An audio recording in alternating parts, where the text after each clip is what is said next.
and for the most part, probably don't even think about it at all or know about it at all. So that's as far as the Talmud is concerned.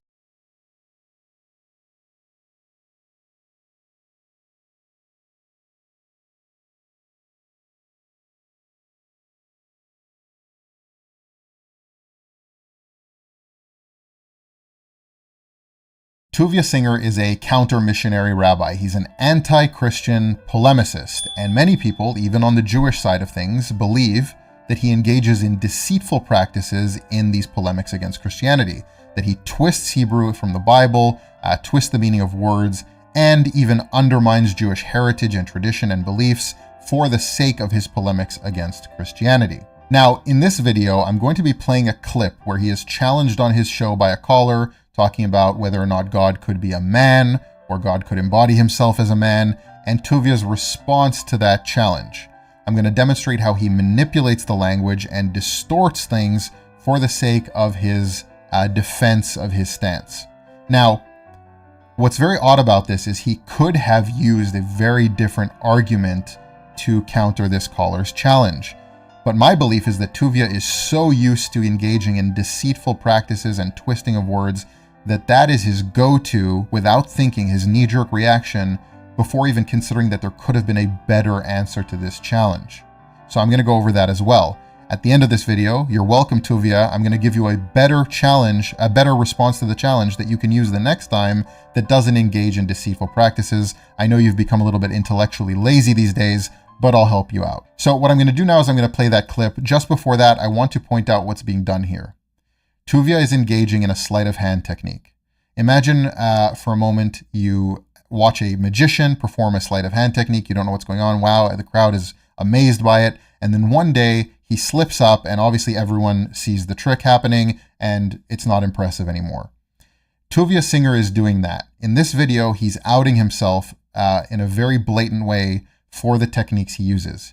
He's going to mistranslate a word in one passage to show and demonstrate how that mistranslated word can be used to justify his position in another passage. So you're focused here for a split second, and before you can determine whether or not he's telling the truth, he's using that mistranslation in the other verse to make his point.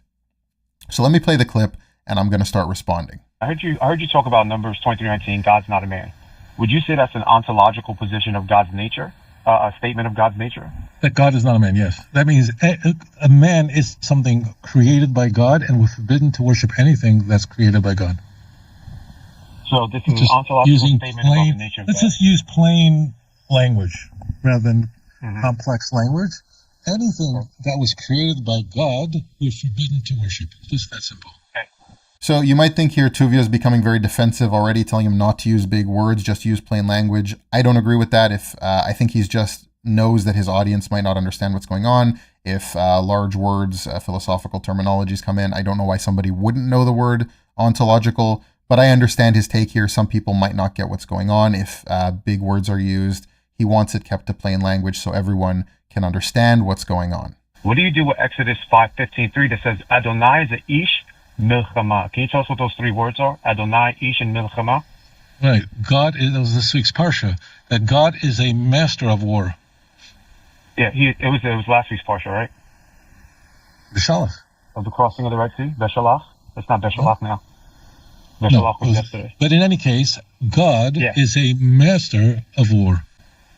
No, but what? Now, you might also think this is funny where I'm guessing a Christian caller gets the Torah portion, the weekly reading of the Torah correct, and Tuvia gets it wrong. I don't think that's what's happening here. It could be that he's thinking it's the day past, the Sabbath had just passed. That's the portion they just read, or there's a difference between the timing for Israel or the United States or whatever country.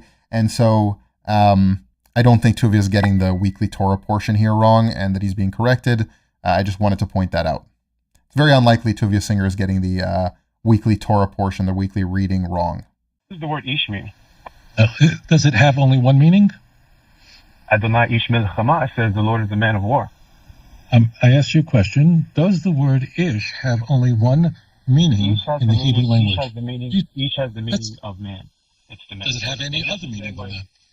Well, I think that what's the other meaning that could be used for Numbers 23:19 then if ish can be used in multiple ways? We'll just do a very simple question. This is called a semantic. So, first of all, he's trying to make the point that ish can mean other things. It doesn't have to mean just man. It can mean other things like master, his translation of it, which is incorrect. I'm going to prove why that's incorrect.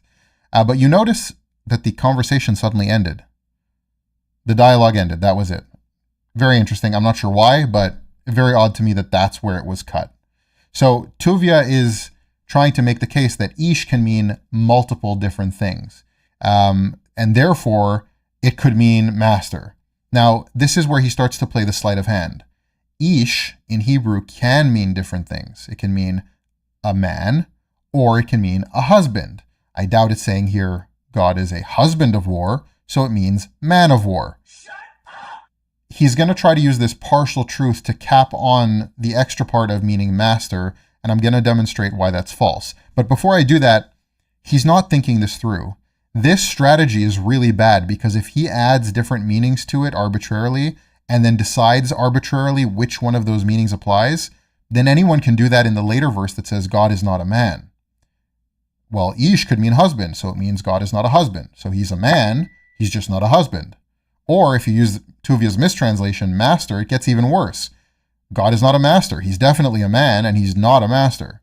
So Tuvia's arbitrary placement of the word master there, unfortunately, in other passages, could diminish the majesty and greatness of God. This is a very unintelligent tactic to be using here, this arbitrary picking of what translation you want to use for that word without any tradition backing it up, or context. Now, I don't think that invalidates it because he's mistranslating it. It doesn't mean master, and I'm going to point out why. He's going to go to another passage, show why there it means master, and then superimpose that on this before you've noticed that he's mistranslated it in the other passage as well. So I'm going to point that out. That's the sleight of hand. So the word ish can mean a man. That's true. The word ish can mean a husband. The word ish can mean a master. He gives two correct ones and then a false one, packages them together so it sounds right. Ish can mean man, it can mean husband, and it can mean master. No, it can't mean master. And in this case specifically, I guess you could say it could mean, for ish milchama, you could say it means warrior. Some translations do use that. But that's still very abstract. God could be a warrior without being a man, I guess. So it's very odd to use it like that. But there's other terminologies that you would use for a warrior, like gibor milchama. So even that doesn't necessarily make sense. So it's a very odd way to go about this. So he's tacking on the meaning of master where it doesn't belong to try to make his case. Let me give you an example. In 1 Kings begins, King David is dying, and King Solomon is now going to reign. So what does King David say to his son Solomon? He says, you should be an ish. If it means man, that means you're forced to say that the encouragement that he's given is that you should be a man. Well, that's ridiculous, because Solomon was a man. He's telling to him that you need to be a master, someone in control. Do you see the wordplay and misinterpretations he's using here? David is telling Solomon, be strong and show yourself to be a man. Be a man. It even says in this translation that he puts up on the screen to be courageous. So King David is telling his son Solomon, be a man, like fathers today might tell their sons, be a man. Tuvia, I guess, has never been told by his father to be a man, or by anyone else, or is not familiar with this concept of somebody saying the words be a man. Well, I am a man. How can I be a man? It's ridiculous. He's trying to mistranslate it to show that it means master. He's going to say, he's telling him to be a master, be a man in control. Well, that makes even less sense. He already knows he's going to become king. Isn't the king supposed to be in control of everything? He's telling him, in addition to be king, be a man, be courageous. That's what he's telling him. It literally means here, ish, man, plain and simple. And Tuvia is translating it wrong here so that he can superimpose it on the passage in Exodus to show that it could mean master. That's the sleight of hand. Do you get it? Mistranslate the word here, some made-up version of why that makes sense, and before you can notice what's going on here or think too much about it, he's using that mistranslation on the other verse. That's his tactic. Now, Tuvia is going to point out how there are versions of Christian Bibles that translate it as master. There are Jewish translations of the Bible that translate it as master. Yeah, there are mistranslations all over the place, everywhere. That doesn't make it true. And especially in the case of Jewish translations that are modern, they are, in some cases, going along with Tuvia's version of it for the same reason. They don't want to imply that we're saying God is a man of war. The fact that other people make the same error or purposely twist the verse, I can point to you where the Jewish translations of Tanakh are messed up all over the place to justify all kinds of weird things like Kabbalistic ideas, for example, that have no place being there. But just because somebody else also mistranslated it doesn't mean it's true. And I'm also going to give further proof here why we know that ish does not mean master. There is another word for master that's commonly used. I'm going to point here to a verse from when Joseph goes to meet his brothers in the wilderness, and they say, "Look, the master of dreams is coming." And here's what they say. Vayomru ish el achiv, and they said, each man to his brother, ish is man, el achiv, to his brother, Hine, behold, Baal hachalamot halazeh ba. Baal hachalamot, master of dreams, halazeh, this one, ba, is coming. Altogether, Hine, Baal hachalamot halazeh ba. Here the master of dreams is coming. Baal hachalamot, master of dreams. If the verse in Exodus was going to be saying master of war, it would say Baal milchama. Or it would use the term that's used for warriorship, Gibor Milchama, champion of war, a hero of war. The word Ish Milchama there does not mean master. Now, you might be thinking, well, then that does justify the claim of the caller. Well, here's a better answer that Tuvia could have given to the caller that makes a heck of a lot more sense, justifies his position, without engaging in any of this wordplay nonsense twisting of the Hebrew words. What is being said here? Who's talking in this chapter where they say God is a man of war? It's Moses and the Israelites singing after God has drowned the Egyptians in the sea. It's Shirat Hayam. It's the praise of the Israelites to God for saving them from the Egyptians. This is poetic language being used by people. This is not giving a description of God that God is giving of himself to you and telling you his ontological nature. This is not that. This is poetic language being sung by the Israelites, praising God. They're saying God is great, God is wonderful, God is a man of war. He just saved us by drowning the Egyptians. He defeated our enemies. This is not saying God is literally a man. Rabbis who know this concept use this genuinely when they answer this question. They say it's allegory, it's poetic language. That's not a cop-out. That's actually what's being done here. This is not God giving a description of himself. This is not a prophet prophesying about God. This is not Moses describing God's nature to the Israelites. This is the Israelites praising God, and they're using song and poetic language. This is a very easy answer to give, but Tuvia Singer is so used to immediately engaging in these twisted, distorted, perverse polemics that he mistranslates things, even when he could have just honestly given a very good answer to answer this claim. Now, could this be saying, foreshadowing Jesus, as Christians say about this verse? It could be. It could be a kind of a little hint there that maybe God could portray himself as a man or be embodied in a human body. Maybe that's the case, but it's very easy to give this answer that this is poetic language being used by the Israelites. That's it. It doesn't have to mean anything specific about the nature of God. It's poetic language. So that's what I wanted to point out here. Tuvia Singer uses sleight of hand to distort Hebrew words and Hebrew scripture and even Jewish tradition for the sake of his polemics against Christianity. And he is so used to doing that he will engage in those tactics even when there was a much more sensible and easy answer to give. Now, if you like this video, please like, share, subscribe. If you disagree with me, put your disagreements in the comments, but I remind you, disagree respectfully, please. Thanks to NordVPN for sponsoring this video. The 12 tribes of Israel, If you know your Bible, odds are pretty good you've heard of them. But how much do we really know about these tribes, and what happened to them? From nearly the beginning of the Hebrew Bible's vision of history, the 12 tribes are the most common and most consistent definition of who the people of Israel are. 12 sons are born to the patriarch Jacob between Genesis 29 and 35, and before the end of the book, they travel down to Egypt. 400 years later, 12 tribes follow Moses out in a grand exodus. They conquer Canaan and divide the land into 12 different parts. Then they're led by the judges, then by kings David and Solomon, and at that point, according to 1 Kings chapter 11, the kingdom of Israel splits in two.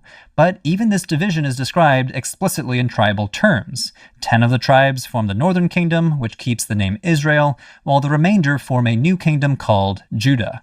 What happens next is disaster. Roughly 200 years later, the Assyrians conquer the kingdom of Israel and take its people into exile, from which they supposedly never return. This event sparks the legend of the 10 lost tribes of Israel. What happened to them? Although the Bible itself barely touches this subject, for thousands of years people have speculated about answers to that question. Did they stay in Assyria or go deeper into Asia? Did they travel to Africa, as some Ethiopians say? Or did they cross into some mystical geography across the legendary river Sambation? In addition to these legends of where the 10 lost tribes might have gone, there are many groups who have claimed to be Israel, almost always claiming to be one or more of the lost tribes. So even now, there are self-proclaimed Israels all over the world, a phenomenon totally unparalleled in the history of any other identity. What's going on here? Let's start with the historical origins of the legend.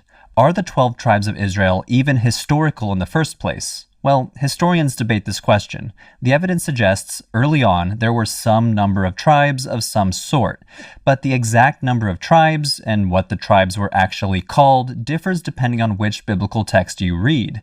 For example, Deuteronomy 33, an early text called the Blessing of Moses, claims to bless all the tribes of Israel, but leaves out the tribe of Simeon. The most striking example, though, is Judges chapter 5, or the Song of Deborah, which many scholars believe is the oldest text in the entire Hebrew Bible.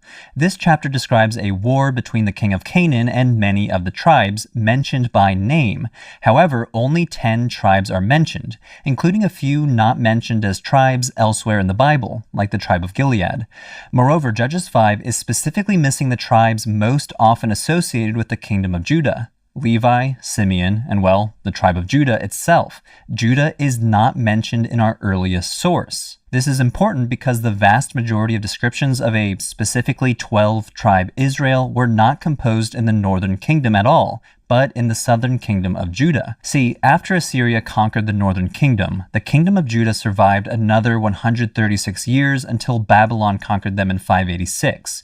Here, there's another exile, but not an endless one. After the Persians conquer the Babylonians, the Judahites are allowed to return home and rebuild their lives. In time, their descendants will become the Jewish people. And it was during this time, from 722 to after the Babylonian exile, that much of what we know as the Hebrew Bible was composed and edited by the people of Judah. So many scholars now believe that the 12 tribes vision itself is an idealized vision of a pan-Israel identity, an identity created by Judah to include them and raise their profile in Israel's history. This narrative is not completely historical, but it was based on an older, smaller tribal system that actually did exist in early Israel. In fact, some scholars question whether the early Judahites even initially thought of themselves as Israelites at all, or whether later Judahites adopted and adapted an Israelite identity. Inventing an idealized 12-tribe system might have played a crucial part in forming this identity. At the same time, many scholars believe that there really were 12 tribes of Israel early on, which remained important throughout the history of both kingdoms. So the scholarly debate does continue.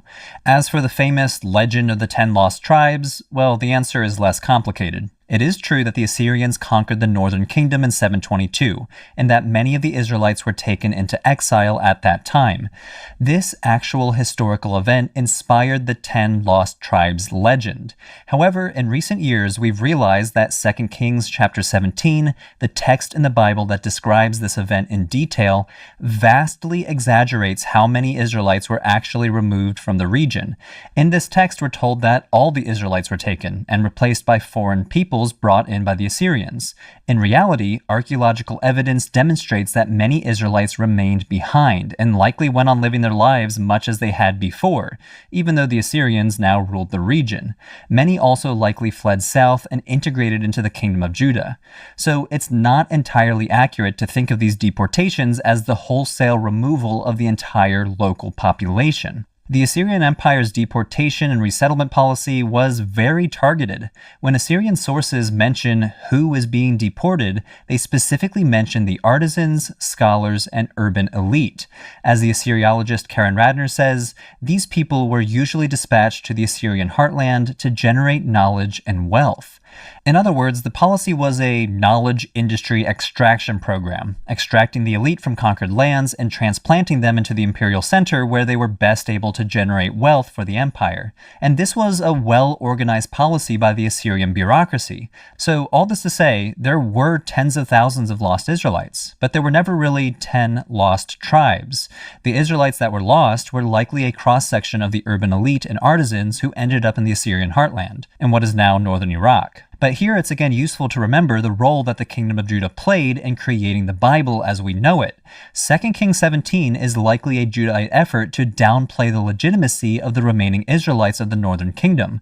So this famous legend may actually be based in an ancient rivalry between competing factions, rather than an uncomplicated recounting of history. But the Bible itself is not very descriptive about this issue. In fact, 2 Kings 17 never even says how many tribes of Israel were lost. At the same time, many scholars believe that there really were 12 tribes of Israel early on, which remained important throughout the history of both kingdoms. So the scholarly debate does continue. As for the famous legend of the 10 lost tribes, well, the answer is less complicated. It is true that the Assyrians conquered the northern kingdom in 722, and that many of the Israelites were taken into exile at that time. This actual historical event inspired the 10 lost tribes legend. However, in recent years, we've realized that 2 Kings chapter 17, the text in the Bible that describes this event in detail, vastly exaggerates how many Israelites were actually removed from the region. In this text, we're told that all the Israelites were taken and replaced by foreign peoples brought in by the Assyrians. In reality, archaeological evidence demonstrates that many Israelites remained behind and likely went on living their lives much as they had before, even though the Assyrians now ruled the region. Many also likely fled south and integrated into the kingdom of Judah. So it's not entirely accurate to think of these deportations as the wholesale removal of the entire local population. The Assyrian Empire's deportation and resettlement policy was very targeted. When Assyrian sources mention who is being deported, they specifically mention the artisans, scholars, and urban elite. As the Assyriologist Karen Radner says, these people were usually dispatched to the Assyrian heartland to generate knowledge and wealth. In other words, the policy was a knowledge industry extraction program, extracting the elite from conquered lands and transplanting them into the imperial center where they were best able to generate wealth for the empire. And this was a well-organized policy by the Assyrian bureaucracy. So all this to say, there were tens of thousands of lost Israelites, but there were never really 10 lost tribes. The Israelites that were lost were likely a cross-section of the urban elite and artisans who ended up in the Assyrian heartland, in what is now northern Iraq. But here it's again useful to remember the role that the Kingdom of Judah played in creating the Bible as we know it. 2 Kings 17 is likely a Judahite effort to downplay the legitimacy of the remaining Israelites of the northern kingdom. So this famous legend may actually be based in an ancient rivalry between competing factions, rather than an uncomplicated recounting of history. But the Bible itself is not very descriptive about this issue. In fact, 2 Kings 17 never even says how many tribes of Israel were lost. In the end, the legend of the 10 lost tribes was a later invention, a creation of early Jewish and Christian authors who exaggerated the exiled Israelites as a vast multitude, and who speculated about what really happened to them. So let's examine those later speculations, because when you ask the question, what happened to the 10 lost tribes, many people to this day have very specific answers, even claiming to be descendants of one or more of those tribes. Why did the legend of the 10 lost tribes become such a big deal for so many people later in history? A new book by the Hebrew Bible scholar Dr. Andrew Tobolowsky ties all this together by offering a new perspective on the history of what he calls becoming Israel, the practice of claiming and constructing new identities by adapting the 12 tribes tradition. The book, The Myth of the 12 Tribes of Israel, explores this history through a series of case studies, beginning with the Hebrew Bible itself and continuing through discussions of the Samaritans, medieval lost tribe legends, the Mormons, and the Beta Israel of Ethiopia, though there are many other groups that we could talk about, including the Black Hebrew Israelites and followers of British Israelism. This is a groundbreaking book because it not only ventures into a topic dominated by conspiracy theorists instead of critical scholarship, but it also is an extensive comparative study that spans thousands of years of history. His argument starts with this simple fact. The Hebrew Bible's vision of a tribal Israel is a Judahite vision. Though historians debate how much of the 12 tribes tradition is historical, there's no debate that the tradition itself was shaped in Judah after the Assyrians conquered the northern kingdom. This means that the Bible's vision of Israel was shaped after the heyday of the tribes of Israel, whatever that originally looked like. In other words, the first group of people to use the 12 tribes tradition to shape an Israelite identity was Judah. And the way Judah used the tradition is not all that different from how other groups used the tradition throughout history.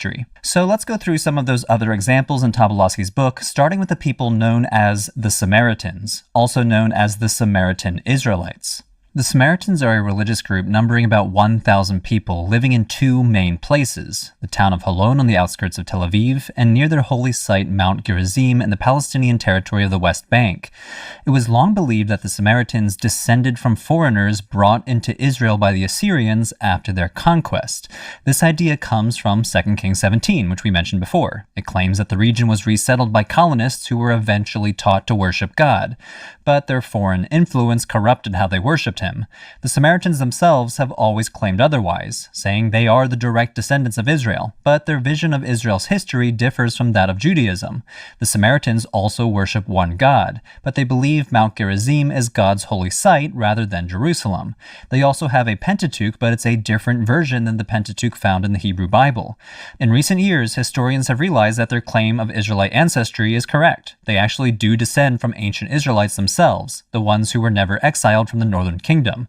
Thus, the account in 2 Kings 17 now appears to be an anti-Samaritan passage that aimed to delegitimize the Samaritans' claim to Israelite identity. What this means is that even in the ancient world, and even outside of the Hebrew Bible, there were different groups with a legitimate claim to Israelite ancestry, different groups that were already using the same 12 tribes tradition to construct different visions of Israel, sometimes even in opposition to each other, as what we see when we compare the Samaritan Pentateuch with the Hebrew Bible's Pentateuch. In other words, as I say in another video, the Samaritan Israelites don't so much tell a different history of Israel as they tell a counter-history of Israel, a story with all the same elements but arranged in a way that counters the Judahite narrative of the Hebrew Bible and constructs their own vision of Israelite identity. Our next case study examines medieval legends linked to the mythical king Prester John. Prester John was thought to be a priest king of the East with a supposedly mighty army that would one day rescue the European Crusaders. The medieval text called the Letter of Prester John says that the lost tribes live on his border, and part of his role is to control and contain them unless they break through his defenses and destroy the world, a legend that reflects varieties of medieval anti-Semitism. Tobolowsky argues that these medieval legends became a framework for how Europeans understood the world and the other societies they came into contact with. Anytime Europeans encountered a new people, they asked the same question: which biblical people group is this? The lost tribes were a common answer to fill in that blank, but there were others. Europeans also like to look to the family of nations passage in Genesis chapter 10, which describes the whole world as the descendants of Noah's 3 sons. We see this framework in action when the Europeans first encountered the Mongols in the 13th century. At first, Europeans theorized that, at last, the armies of Prester John have arrived to help us with the Crusades. But as the Mongols appeared more threatening, it became more common to imagine that they were instead the lost tribes of Israel, here to bring about the end of the world. These myths also popped up in the stories of individual explorers during this period. Eldad Havdani was a Jewish merchant and traveler who arrived in North Africa in the late 9th century, claiming to come from the lost tribe of Dan.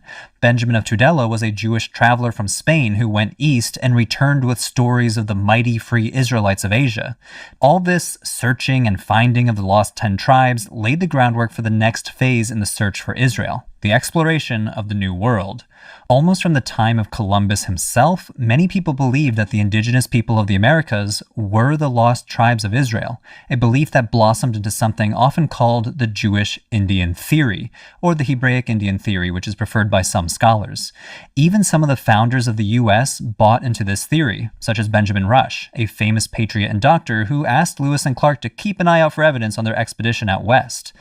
The most famous expression of the Jewish Indian theory is the Book of Mormon, which tells the story of how a group out of the tribe of Manasseh made their way to America around the time of the Babylonian conquest and became some or all of the native peoples. At first, the Mormons broadly understood themselves as Gentiles discovering and converting the lost of Israel, but very quickly Mormon theology landed on the position that they themselves were in fact Israelites, and that those predisposed to convert to this new belief system probably had Israelite ancestry themselves. Even today, an important coming-of-age ceremony called the patriarchal blessing typically involves revealing to the blessed what tribe they descend from.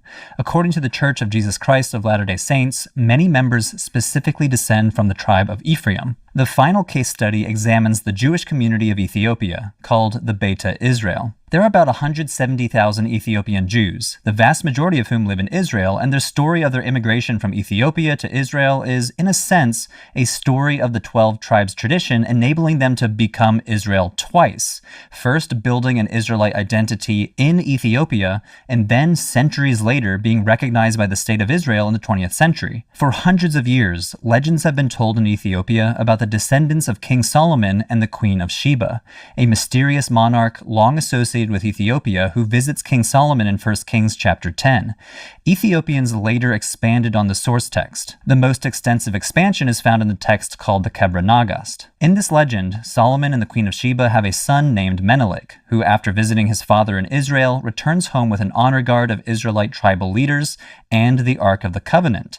In the 13th century, a local Ethiopian ruler named Yakuno Amlak overthrew the rival Zagwe kingdom and formed a new dynasty that came to be known as the Solomonic dynasty, which ruled Ethiopia until the overthrow of the last emperor in 1974. As the name suggests, the Solomonic dynasty claimed to descend from Menelik, and as a result, many Ethiopian Christians have identified as Israelites for a long time. The Beta Israel community, likely from around the time of its inception in the 14th century CE, understood themselves as Israelites too according to the Kebra's tradition, but distinct from these Christian Israelites by virtue of the fact that they held to their pre-Christian Jewish roots. Their claim to Israelite identity got even stronger in the 19th century, when Jewish travelers entered the region searching for the lost tribes of Israel, courtesy of Eldad Havdani, the same medieval traveler we discussed before. See, Eldad not only identified himself as a member of the lost tribe of Dan, but he claimed that these Danites lived in a land called Cush, a biblical place name that had long been associated with Ethiopia. So when these Jewish travelers entered Ethiopia, they encountered Jewish Israelites precisely where they thought they would find them, and came to believe that they discovered the lost tribe of Dan. This is significant because it was this identification as the tribe of Dan that enabled the Beta Israel to be recognized by the Rabbinic Court of Israel in the 1970s. This shows the flexibility of the 12 tribes tradition. As Tobolowsky argues in his book, the tradition in Ethiopia was initially a native tradition focused on internal Ethiopian politics and society, especially regarding the foundation of the Solomonic dynasty. But in the 20th century, the 12 tribes tradition enabled the Beta Israel to reorient themselves to a vision of Israel recognized by people outside of Ethiopia, recognized by the external world of Judaism as well. This shift cleared the way for their move from Ethiopia to the state of Israel, where the vast majority of the community now live. So as we've seen, depending on who you ask, you get a lot of different answers to the question, what happened to the 10 lost tribes? In fact, many of these people adopted and adapted an Israelite identity by claiming to be one or more of the tribes of Israel, whether it's the tribe of Ephraim or the tribe of Dan or others. The Hebrew Bible helps these claims seem more plausible because the Bible is silent about the destiny of the vast majority of these tribes. Since the source material simply does not say what happened to them, this leaves the door open open to finding them anywhere in almost any form. But the tribal tradition itself makes this even more possible by offering at least 12 different options to claim to be Israel. Which leads us to Tobolowsky's research on genealogies. Now, I know what you're thinking. Genealogies are some of the most boring sections of the Bible to read. If you've read the Hebrew Bible, you know what I'm talking about. Huge walls of text that list father to son or mother to daughter for page after page after page. Scholars call this a linear genealogy, because if you draw it, it would look something like a straight line. Abraham begot Isaac, Isaac begot Jacob, and so forth. But there's another type of genealogy very important to Tobolowsky's argument, what he calls a segmented genealogy. What does he mean by that? Well, especially in the book of Genesis, biblical authors will describe entire family trees. In Genesis chapter 10, for example, we get an account of the descent of all of humanity from the 3 sons of Noah. Each of these lines are segments of the overall genealogy. Tobolowsky points out that the segmented structure of the 12 tribes tradition makes it possible to adopt an Israelite identity in so many different places and times. Because Israel was born divided into 12 pieces, it can go on being divided not just between the kingdoms of Israel and Judah, or even Israel and Assyria, but it can be divided across the entire world, from Ethiopia to North America. In other words, separating Israel into parts not only makes it possible to write a story about Judah becoming the most important tribe, but separating Israel into parts also enables a story about how a group out of the tribe of Manasseh came to America and became a huge people group. While some of these claims to Israelite lineage have more to them historically, in a sense, all of the people groups claiming Israelite identity are doing essentially the same thing, placing themselves on one or some of the branches of the genealogical tree. But all of this would hardly matter if being Israel was not also desirable in the first place.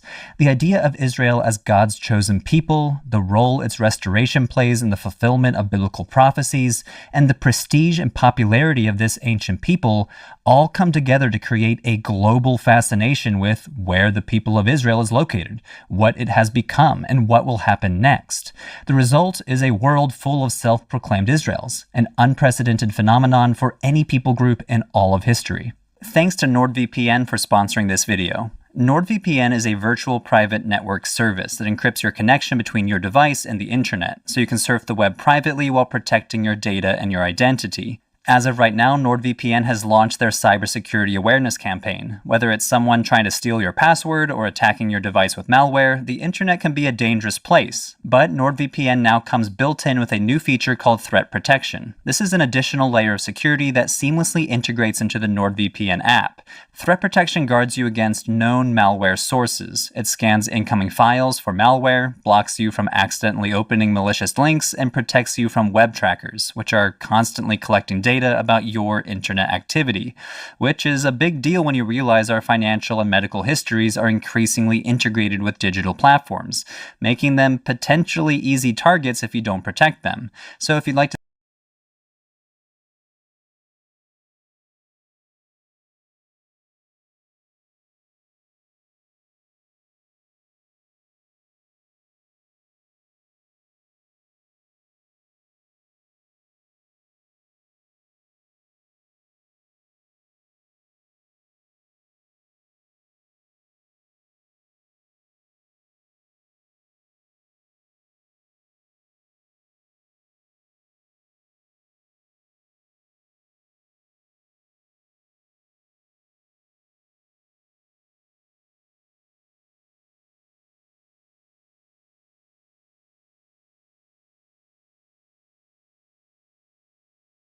Hello number ones, welcome back to my channel. This is the Metatron speaking, and I'm an alchemist. Oh, I'm an alchemist. You know how medieval alchemists tried to change lead into gold?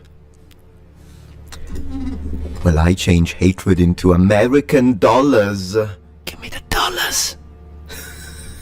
I am the ultimate alchemist.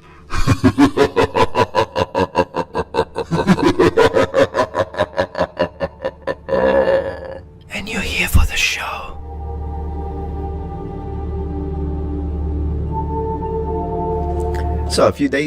So 3 weeks ago I made this video, University Study Proves Me Right, and it was about the ancient Egyptians, and of course a certain community decided to leave a lot of comments How many comments, you ask? Well, we are at 4,557, which, considering the fact that if you compare it with this other video of mine, which had more views but only had 770 comments, thank you for the engagement. Now let's review them, since I'm sure they're gonna be all civil and debate my ideas without ad hominem attacks. Right? Bring me the facts, bring me the facts. Alright, let's go. Caucasians gonna cockate, space, ... So what do you expect, question mark. I'm sorry, what? At Freedom says, and this one is edited so he has had time to think about this, all mainstream history is backwards, or upside down, to favor and deceive the white man as superior. Full stop. It's time to wake up, people. Why is it hyphenated? Why did you need an hyphen there? Oh goodness gracious, look at all this mainstream media trying to push white supremacy. What can I say, guys? I don't know. It's, he might have a point. He might have a point. I think I'm beginning to see a pattern here. Did you notice that these people are the ones who make it black versus white? They are the ones who make it about who is superior and who is inferior. All I did was review a study. I was respectful in the way I presented information. I was only interested in the data, the documented facts. And yet I am the racist. In their mind. I see a problem in your logic. Alright, next idiot. Oh yeah, I know this guy. Ooh, I'm not gonna waste my time reading this. What this guy does, it's actually ridiculous. He writes a few prompts on ChatGPT, has the entire thing refute my positions, and posts it as his own, as if I had time to read his ChatGPT nonsense. No thank you. How many M dashes are there on this? How many M dashes? Man, what is the AI loving the M dash? Not that there is anything wrong with the M dash, but the overutilization of it by AI. 1, 2, 3, 4, 5, 6, 7, 8, 9, 11 M dashes. Oh my gosh. Yeah, I'm not reading your shit. Next. Spot on. Oh, thank you. Appreciate that. J.S. Smith says, "You're not right!" exclamation. "You're so biased, dude. You're so against giving black people credit for anything. ... Shaking my head. Well, how about next time, before you start shaking your head, you double check your information. This is a video of mine where I responded to the likes of Jada Pinkett Smith, who was pushing nonsense, and instead presented real black African history to the public with 1 million views. Half of this video is me actually sharing real black history. Oh wait, there's another video of mine, the African warrior queen who fought against the Roman Empire. Will you look at that? Hey, those are 2 more videos of mine that I dedicated to real African history, weapons, and monumental structures. Sounds like this guy is full of shit. I have more, I could continue, but I'm gonna own him with this. The only person here who is against giving black people credit is you. You wrote it with a lowercase b. I always capitalize black and white. Have a good one. Okay, next. Let's see how Kings attacks my argument, but not the person. Kings, Metatron got low self-esteem. I have never in my life seen a bunch, if people that tell lies for centuries like they're gonna magically turn into truth. Black are all ancient people groups. We were first, and with pale people, birth rate declining globally, ... Blacks will be the last people on the planet. Deal with it. Absolutely. You said, you know what this is? You know what this guy, Kings at Kings4174, you're an Afro-racist. It's a subcategory of the Afrocentrist, in the sense that there are some Afrocentrists that are civil, right? I disagree with a lot of their points, not necessarily all of them, but I disagree with a lot of their points, but they're civil. We can have an actual conversation. Usually it's YouTubers with a following that are that, because cowards like this one who can hide behind a keyboard, yeah, they throw away all resemblance, full mask off anti-white and anti-European sentiment for the world to see. So as I was saying, some Afrocentrists, yeah, we can have a conversation. I don't have a problem with them as long as they're being civil. But then they have the Afro-racists, like this guy. Everything in this comment oozes racial hatred. I think the only one with low self-esteem is you, since you don't even capitalize the I, as you should, according to the rules of English grammar. TJ says, LOL, this guy really dislikes black people. No, I don't, but you dislike white people, so here we are. Caesar himself agrees with me, by the way.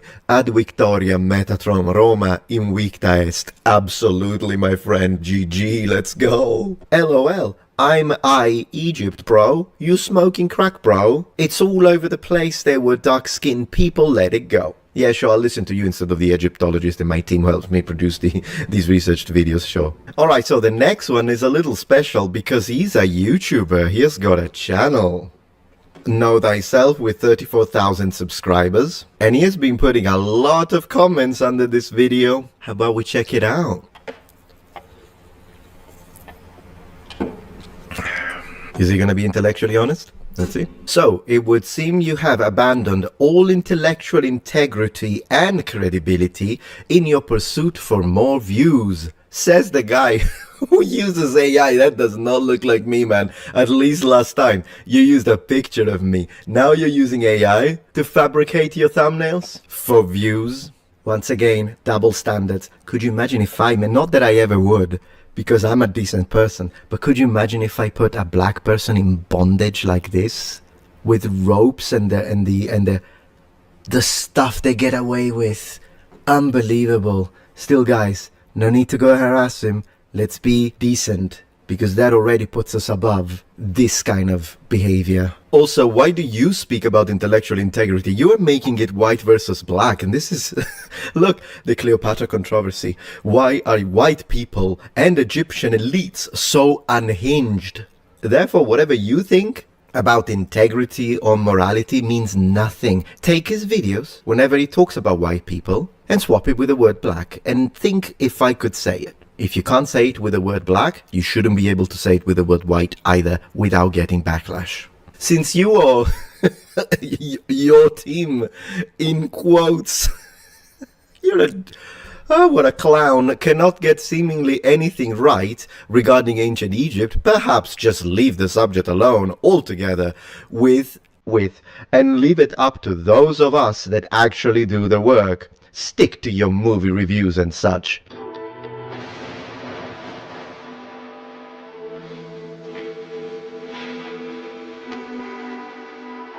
Let me say this, since you are flexing, you are the guys that do the real research, so you're flexing, right? Team in quotes, because this is what they do, and I'll tell you more about why this is actually a compliment. He's giving me a compliment with this. Begrudgingly, of course, but thank you for the compliment. Here's the thing, man.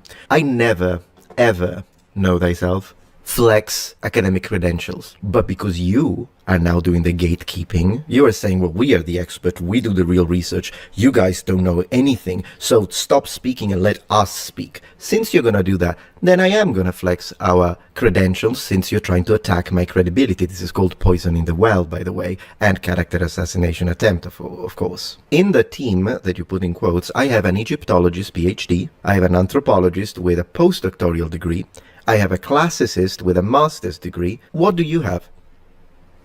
Again, I never do this, but when people are gonna do what he's trying to do, then I will. Because if it's a regular person, but they're being decent and they're being honest, if they tell me, hey, look, I've studied this subject because I really like it, I don't have a degree, but I have opinions, I'll be like, yeah, sure, so let's sit down, let's have a coffee.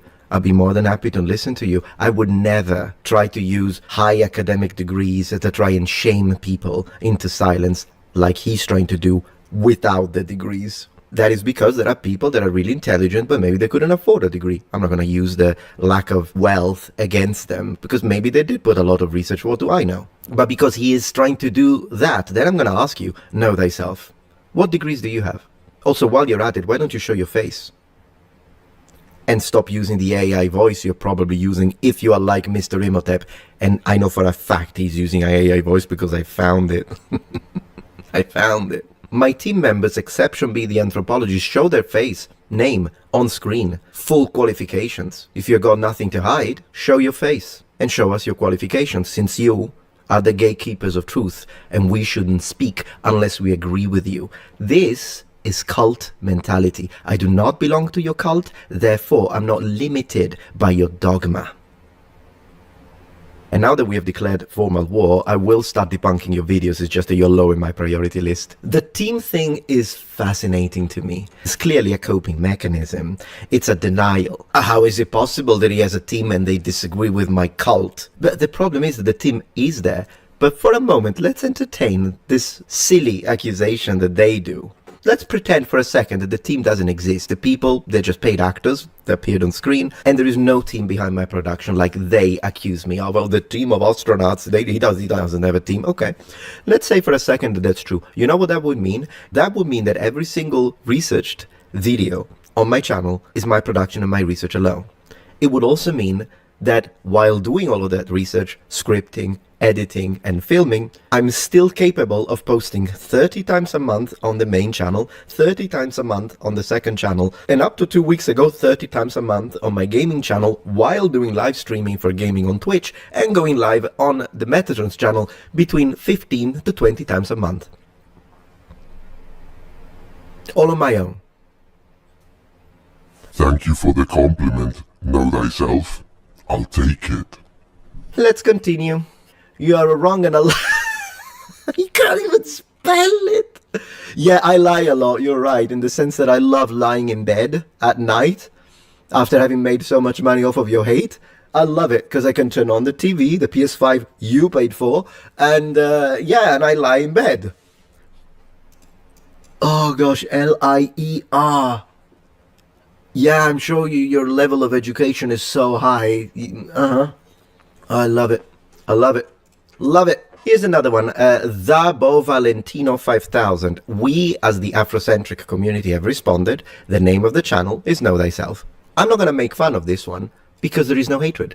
And as I say, I don't have a problem with the Afrocentric community as a whole. I have a problem with the Afro-racists. He doesn't seem to be a part of the Afro-racist sub-community, therefore I have no problems with him. Now, given we have just demonstrated that Know Thyself is not a trustworthy source of information, but here we are. Cosmic Realm, bruh, y'all, I thought you needed to put an apostrophe there, swear you ain't, without an apostrophe, out to steal African history, but you are.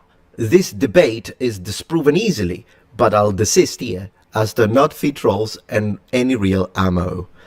Yeah, how convenient. You could disprove everything easy. You know what it sounds like? It sounds like one of those people who take 3 lessons of Aikido or Judo or whatever the heck, and then they say, oh yeah, I could totally take on and destroy any MMA brute. I could do it easily. I just don't do it because I don't feel like it. I just don't want to kill them.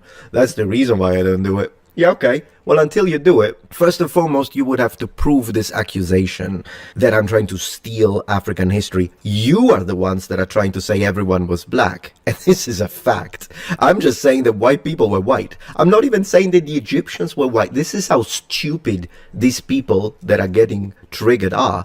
If you watch my video, I specifically state that I do not believe the ancient Egyptians were white. I don't say that. However, I also don't believe that they were all black, and that's what triggers them because it's outside the dogma of their cult. I still think ancient Egyptians were Nubians. That's fine, but the ancient Egyptians would disagree with you. Nah, everyone got it wrong. The ancient Egyptians were actually Mexicans. Ooh, what have we got here? Well, what we've got here is a lot of exclamation points, my friend. What a day. Ben Israel 3030, this is so sad that you continue to spread lies, and another thing is sad that you want to take someone else's identity that is true. Right. Let me translate this. Lies means I disagree with him and he cannot stand it, also because he isn't capable to reject anything I say on this video. It's a 19-minute video. There's quite a lot of stuff that goes into it, and I'm reading actual research material from the University of Florence, among other things. But they're all lies, right? Because that's what they do. Oh gosh, he's saying something, but it's not what I believe, so there must be a lie. You see, this is the type of people that the likes of Know Thyself profits of. Because he will pander to these people, selling them lies, so that he can make money. And they will believe him because they're being pandered. So Know Thyself, who's doing it for the views now? Next. Oh my gosh, someone on the chopped off noses. That nonsense. Yeah, I will address this. I'm gonna make a dedicated video though. We don't trust your European studies. You see, it's always anti-European sentiment. It's always about I don't trust you because of the color of your skin. These people are the real racists. I'm a real anti-racist. These people are racists. Go into the Afrocentric community, open the channels, and find one then whenever they say something like, oh, Europeans don't want you to know this, white people stealing this and that, is there any a disclaimer? Have you ever found a disclaimer into one of their videos where they say, guys, this is not about races, this is not about ethnicity, I don't hate white people, I think we're all brothers and sisters, please don't go and harass channels that disagree with me, I do not condone. Is there any disclaimer like that? Never, because they feed off of that. Me, however, I've just told you what I say on every upload that has to do with anything that involves Africa. I do that. Since the very first video that went viral, 1 million plus views, and they hate me for it. Since that very video, I was saying, guys, this is not black versus white. In fact, I want to unite with my white and black brothers just to look for the truth based on the documented evidence. That's how I started it. They never do these kind of disclaimers because they want this. They love this. Because it's how they get the views. Look, history has proven that Europeans cannot be trusted. Imagine if someone said this but swapped Europeans with African. It would be all over the news. That's a double standard. I think this sort of anti-European and anti-white sentiment should be called out. And I'd say that most decent people would agree with me. So unless you're an idiot like Alec Gunter, you will agree with this. Because it's just a matter of decency. Let's not make it about skin. Let's make it about the facts. Han Solo Bolo. A skin color is extremely important, especially when it is used to diminish a culture's greatness. Oh, okay, like you guys do with Europeans. For instance, Jesus was melanated, but everyone you look, there is a concerted effort to make him Europeanized. It's laughable the length other cultures will go to lighten history when it doesn't favor them. Oh my gosh, the projection. The lack of self-awareness is unbelievable, you culture vulture. The deeper you dig, the browner and more melanated history becomes. Nice try, though. So here's the thing. When you say melanated, if by this you actually meant that Jesus would have been tanned, considering the fact that he was a woodworker, probably spent a lot of time in the outdoor. So if that's what you were saying, I wouldn't have a problem with it, but I know exactly what you mean. You mean that Jesus was black in the sense that he was black African, and you're wrong. The only reason why you say that is based on a false and wrong interpretation from the book of Revelation. Instead, of course, people like this, they just look at the part where he says that Jesus has feet of bronze. They only read English, because it's not like this guy who can't even spell English can read ancient Greek. And then they use that to try and make it about race. Now, I will recognize that yes, even all the way back in ancient Rome, they changed the way Jesus looked in order to make him more presentable to the people, in that case, European people. And there is no way within me that would think that Jesus was a Nordic. With that being said, Jesus was not black. And if you really want to look into this, and you want to open the ancient Greek texts, like we do here, then I find it very convenient how they look at the passage that talks about feet of bronze, by the way, just the feet, and yet right next to that passage there is one that says that his face was white. Now, am I gonna use that to mean, oh, see, his face was white, meaning he was from Scandinavia? No, because clearly it's describing a resurrected being that shines light. That's called intellectual honesty, something you have never seen in your life. The Hood Voice 2024, bunch ha ha ha ha, y'all still can't accept the truth. Sir, I'm just gonna put it this way. There is only one truth. There is no my truth. There is no your truth. There is no our truth. All of that is nonsense. There is one truth, and it's based on the evidence. Facts over feelings. Next. This horrid bull is laughable. Now, I wonder if he means bully, or did he actually mean bull? I mean, maybe something they use where Sergeant Gilmore 7497 is from. I haven't got a clue. I never heard anyone say that, but hey, I'll take it. Did a black guy take your girlfriend when you were younger? I think this guy's projecting, so I guess he hates white people because a white guy took his girlfriend. I imagine this is my 2 cents psychology session right here. You know what you just demonstrated, Trevor? That you are feelings over facts. You're feelings over facts. I'm facts over feelings. Who do you think is going to get the truth? He is working hard to prove that the ancient Egyptians were not black or major complexes dark. What? He throwing all centuries, you need is here as auxiliary verb, in a mix just to satisfy his personal inconfident. The Roma came way after the early pharaoh, and they were clearly black. For example, who? The Romans were black, or the early pharaoh? Man, this is funny to watch. I just have my popcorn ready. Let's go. Thank you for the view. I appreciate that. That makes money, by the way, as long as you know. Just as long as you know that while you're eating, for everything of popcorn you eat, I'm probably making about like $20. Then you eat again, it's another $15. The coping is hilarious. Egyptians tell you their ancestors came from Sudan, people from the south, ancient Nubia, you idiots. Yeah, had he not gone to this, I would have addressed this thing that they say. But I'm not going to, because you're incapable of being civil. So you're gonna be skipped. Mark says, okay, that's still black. I'm that skin color, and it only takes a few days or weeks of hard labor in the sun for your skin to get darker significantly. Okay, so he's talking about this, as you can see, this skin tone here. But here's the thing. Yeah, there are plenty of people that have this skin tone. They are not all black Africans. There are some Middle Eastern people that look like that. In fact, some Indians are as dark as some Africans. I don't think that they could be claimed as black Africans, however. Also, you're making my point. Yes, even Europeans, usually someone like a Southern European like me, I'm not a Nordic. And even the Nordic, it depends. Like people that belong to the, what is called skin tone 1, depending on what scale you use, then yeah, they don't tan. They just get red and burn in the sun. But already when you go to the next skin tone, even though it still looks white like me, I do tan if I work under the sun. But it only takes me one afternoon to darken my skin if I really needed to, because I was working the field. says, based on the comments, this video has not contributed to knowledge about this subject, but only provided a platform for people to write in the comments about what they already believed. It's as if they haven't even seen the video. He's absolutely right. Yes, they haven't. They just saw the reaction or the response from someone in the Afrocentric community.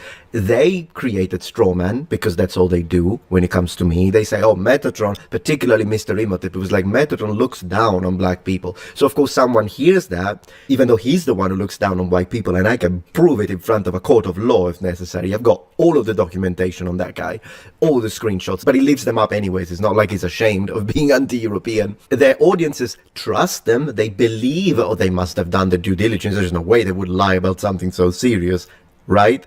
And then they come here, they click on the video, some watch it, like the guy with popcorn, allegedly, but the well has already been poisoned, so it's not like he's going to be receptive anyways. But a lot of the people just leave the comments. They just come here to tell me white man, bad, stealing, this and that. That's what they do, because they've been told that I'm a racist. Blocked their mind and created a negative mindset. This is why I find it so interesting that someone like Know Thyself, trying to be the guy who is all righteous about finding the truth, and yet he's using mental manipulation tactics to make sure that his audience will not listen to the opposite sides and their positions. If you really are so sure of having the truth and being able to prove it, then let your audience decide. Don't create this poison in the well, because that's a massive red flag. Unless you have something to hide, unless you're afraid, Know Thyself, that if people come here without you guys putting in their head that I'm some kind of racist, you're afraid that they will listen.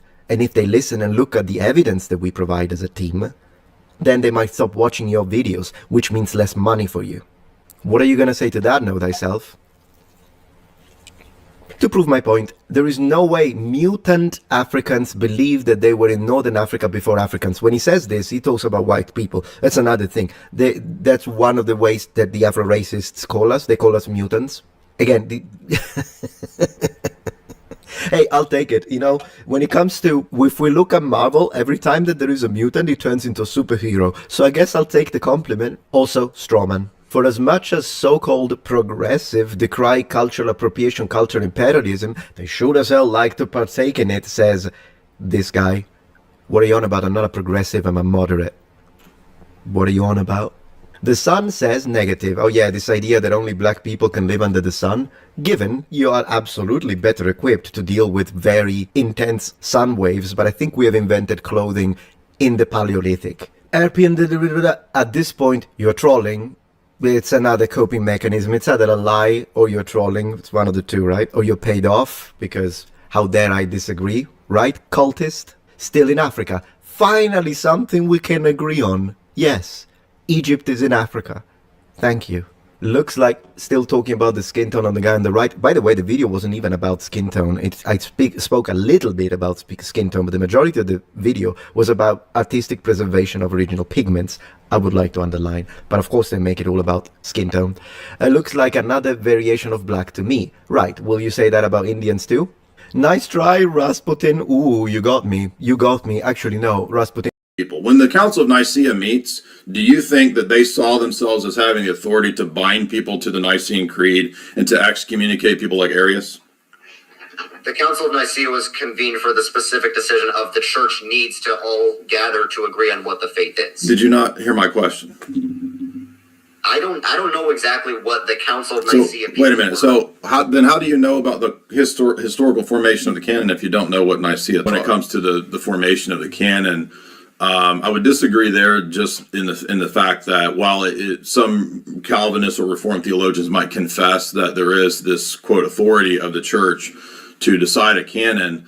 First point is that the Calvinist canon, unless you're an Anglican, is not the Orthodox or the Roman Catholic canon. And two, typically, when you look at Reformed theologians, they tend to agree with what somebody like R.C. Sproul says, which is that it's a fallible collection of infallible books. So the question there is normative authority. Does the historic church have authority to bind anybody to any decision about the canon of Scripture, or is it rather that the church might have the ability to have historical attestation to things or something like that, but it doesn't have any way to bind your conscience to a decision? I mean, in other words, if you looked at something like the Council of Nicaea, many Calvinists would affirm, most Calvinists would affirm the theology of Nicaea, but it doesn't have the ability to bind your conscience in terms of at least classical Reformation theology. It always teaches that you have the liberty of conscience, the liberty of, you have free will when it comes to the decisions of theology. And thus, for example, Westminster Confession says that no creed or council could bind you necessarily in terms of your conscience, right? So it might be true in terms of agreeing with the theology, but there's no binding or what we call normative authority. And now, I would just say that's simply something that is inconsistent in the classical Reformation tradition. Right, so it is a question that stumps a lot of Protestants and makes them give up and go Catholic. It's like, who had the authority to make the canon we have? The Bible doesn't have a table of contents.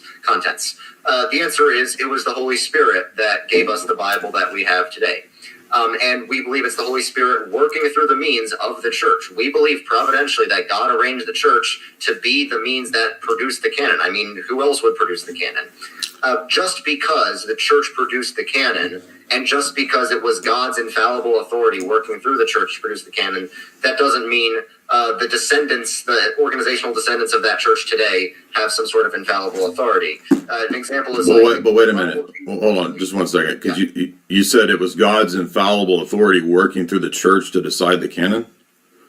Yes, because Jesus promised that the Holy Spirit would guide the church. Okay, so that is not a classical Reformation teaching. So you would be departing from that. Is that the church itself is not infallible, but God can use his infallible authority working through the church. That's the classical Reformation teaching. So at one point in church history, in 4th, 5th, 6th century, there was an infallible decision that the church made? No, it's not like that. Well, you just said it was through the church, though.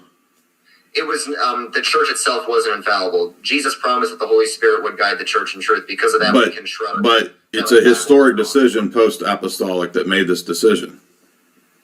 Yeah, it was, like, for example, Jesus, the Bible that Jesus used, the Old Testament doesn't have a table of contents either. He was relying on the traditions of, the leaders of the temple, of the Sadducees. Did that make the Sadducees infallible for Jesus? No, not at all. He said they were like brood of vipers and stuff. So God... No, he was using the Pharisees' tradition, not the Sadducees. The Sadducees rejected the prophets. Okay, so, whoever it was that assembled the canon, these Jewish leaders, Jesus didn't give them any infallible authority. Whereas, like a lot of Protestants today, A lot of Protestants today, they'll think, okay, the church had no authority. The Bible just dropped out of the sky in the King James Version. I'm sure you know that's not the classic Reformation. Right, but you actually said that post-apostolic there was an infallible decision made about the canon, and you said that the church didn't possess it, but they made that decision, but it was God working through them. So you don't see the contradiction there? Well, I don't think it was a single infallible decision that determined the canon. I think. Well, so hold on. So which canon do you accept? Like what canon? Well, for now, it's like, how do you know that the books we have are trustworthy? Let's say, like the general New Testament canon. All Christians can agree on that. The fact that there's different Old Testament canons, the Orthodox. Well, hold on. There's not just one New Testament canon, though. As far as like Protestants and Catholics and Orthodox have the same New Testament canon. Well, but I mean, there were many different canons in the first 6 centuries, is what I'm saying. And so just because Orthodox and Protestants and Catholics agree on what later became the New Testament list, that doesn't mean that it's therefore true because there's some majority agreement. I mean, that's just resting on the assumption that we should take the majority opinion. Why should we do that? I mean, the majority opinion in the 4th century was that Arianism was true. We wouldn't assume that Arianism is true just because it's the majority, right? Well, yeah, the majority, like I said, the church has always been hijacked at various points in times, but the truth won out in the end. So hold on. Well, why wasn't it hijacked when it made this decision about the canon? Well, because the Holy Spirit is going to guide the church. So in the end, the truth won out. Right, but aren't you relying on the text of John 14, 15, 16 to know that the Holy Spirit will guide the church?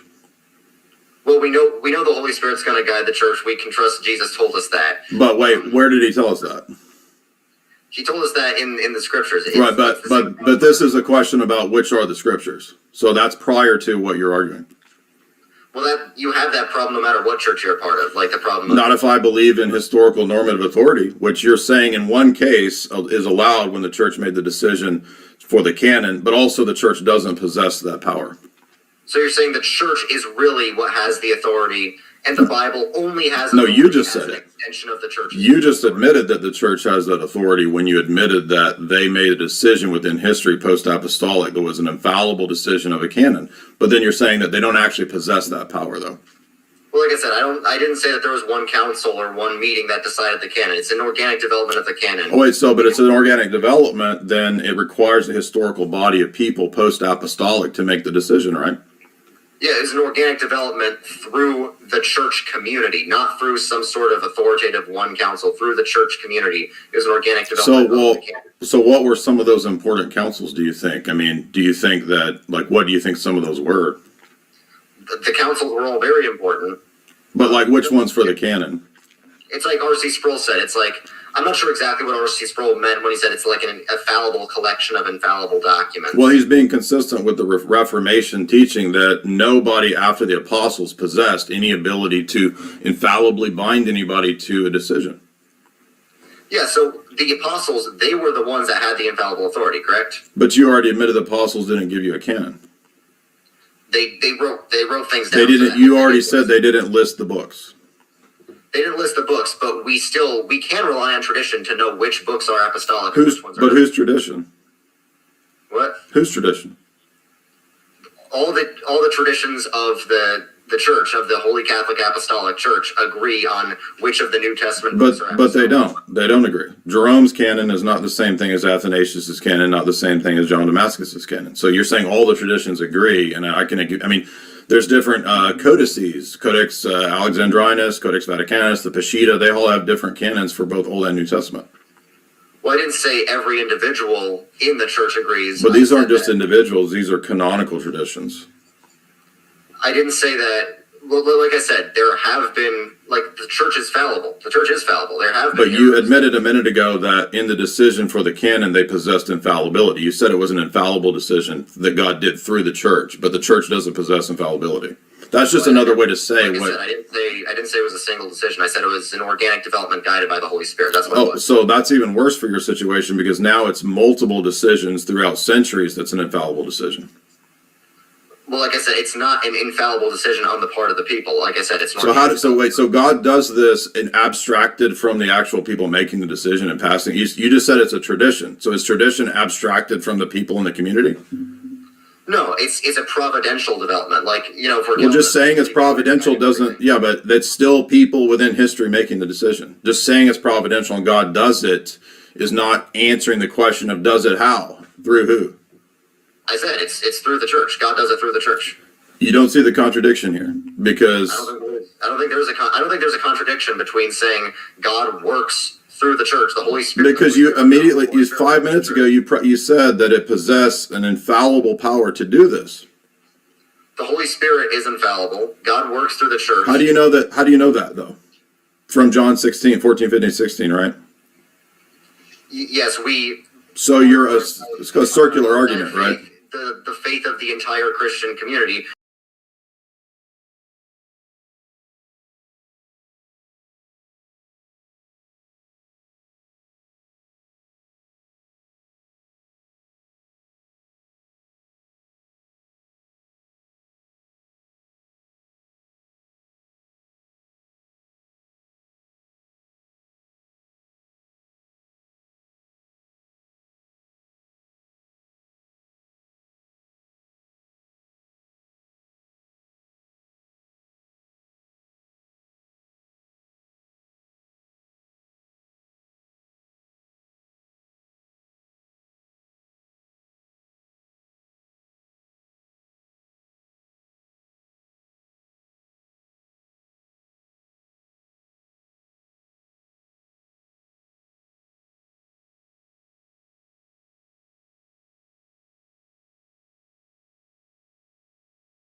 I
send you this message with the deepest regret for my unfortunate behavior and words when we last met. I know I told you I no longer needed your patronage, but I now know that was a great mistake. When I left to join the gang at the old Imperial station, I foolishly believed that stealing from down dwellers would be the key to wealth and contentment. But disaster struck from the start. A band of renegade house soldiers found our hideout and seized the station with much bloodshed on our part. It was only by pure chance that I escaped alive. Foolishly, I thought our powerful patrons would avenge us. But no! They have forsaken us in favor of the renegades! Please, my uncle, do you have room for me in your band? I am most desperate, for all hands are turned against he who travels the desert alone.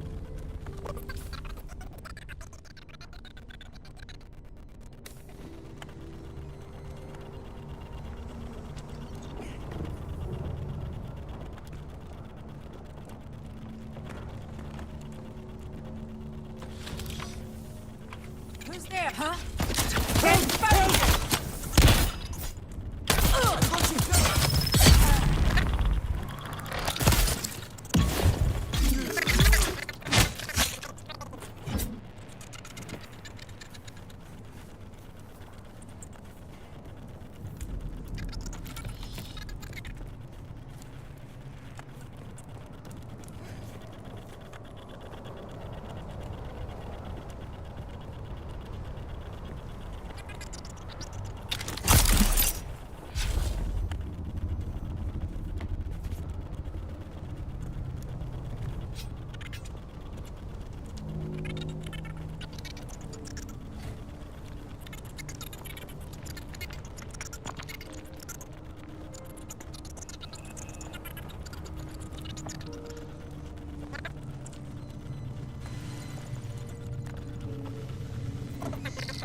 Somebody here. Oh, I'm coming.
go.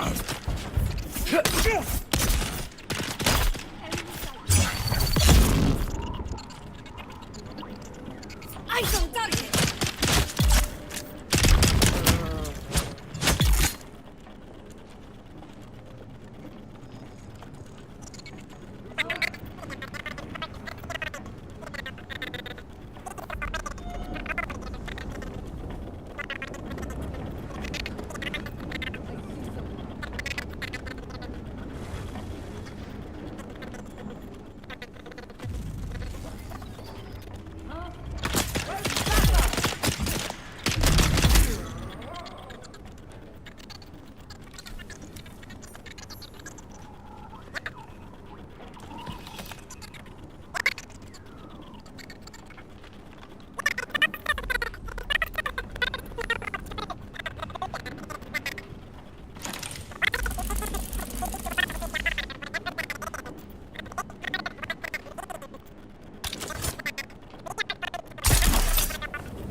that?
Sector weather alert. A large sandstorm is approaching.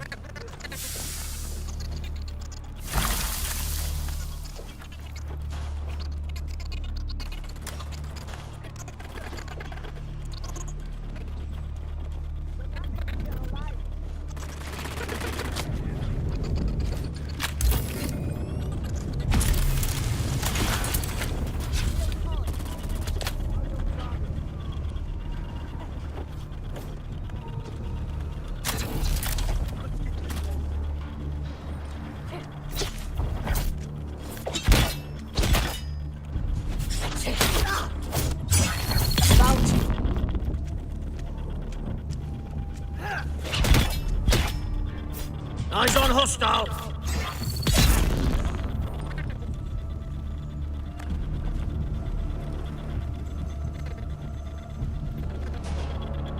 Sector weather alert. A large sandstorm is approaching.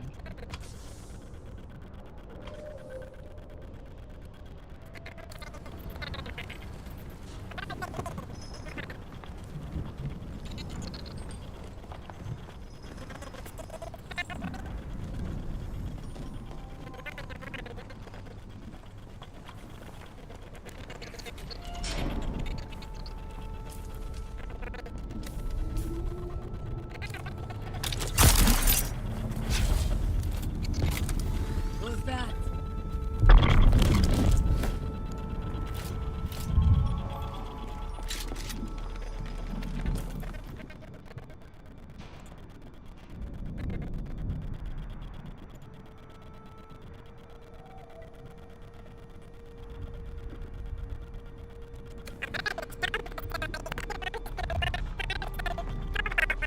Sector weather alert. A large sandstorm is approaching.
Someone's here. You're moving.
Eyes on enemy!